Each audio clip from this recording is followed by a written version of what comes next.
पेरियार द्रविड़ कज़गम में परिवर्तन। पेरियार ने पार्टी को चुनावी राजनीति से हटा लिया और इसे एक सामाजिक सुधार संगठन में बदल दिया।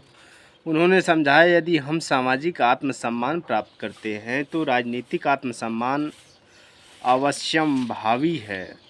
पेरियार के प्रभाव ने जस्टिस को ब्राह्मण विरोधी, हिंदू विरोधी और नास्तिक रुख अपनाने पर मजबूर कर दिया।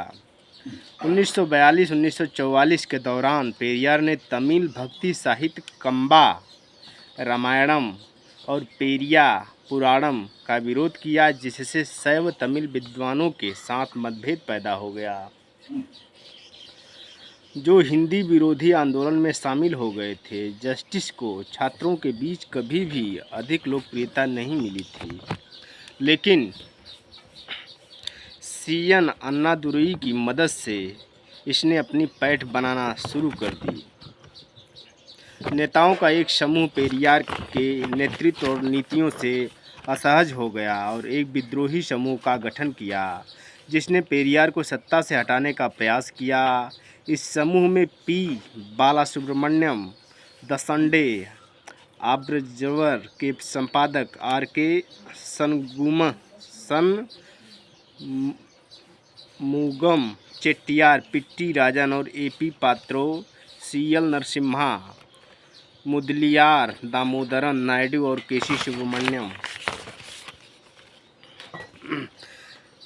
चेट्टियार शामिल थे। पेरियार के समर्थन और विरोधी गुटों के बीच सत्ता संघर्ष विकसित हुआ।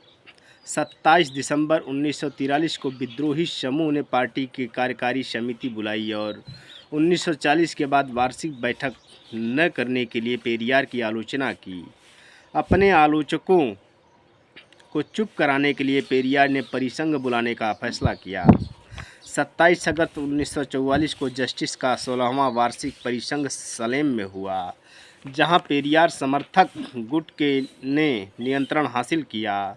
परिसंघ ने प्रस्ताव पारित कर पार्टी सदस्यों को मजबूत किया। राव बहादुर और दावान बहादुर जैसे ब्रिटिश सम्मान और पुरस्कारों को त्यागने, अपने नामों से जाति प्रत्यय हटाने, मनोनीत और नियुक्त पदों से इस्तीफा देने के लिए पार्टी ने द्रविड़ कड़गम डी के नाम भी लिया। अन्नादुरई, जिन्होंने प्रस्तावों को पारित करने में महत्वपूर्ण भूमिका निभाई थी, परिवर्तित संगठन के महासचिव बने। अधिकांश सदस्य द्रविड़ कड़गम में शामिल हो गए। पी.टी. राजन, मन्ना पराई, थिरुमालासामी और एम. बालासुब्रमण्यम मुदलियार जैसे कुछ असंतुष्टों ने नए बदलावों को स्वीकार नहीं किया। पहले भी इस पार्टी ने भारतीय राष्ट्रीय कांग्रेस से हाथ मिलाया और भारत छोड़ो आंदोलन का समर्थन किया।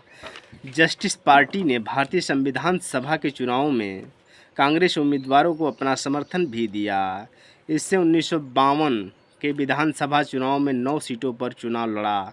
पी.टी. राजन एकमात्र सफल उम्मीदवार थे। पार्टी ने 1952 के लोकसभा चुनावों में मद्रास लोकसभा क्षेत्र से एम. बालासुब्रमण्यम मुदलियार को भी मैदान में उतारा। भारतीय राष्ट्रीय कांग्रेस के टी.टी.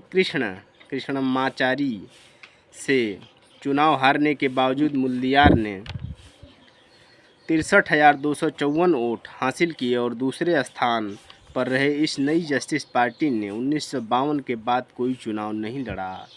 1968 में पार्टी ने मद्रास में अपनी स्वर्ण जयंती मनाई।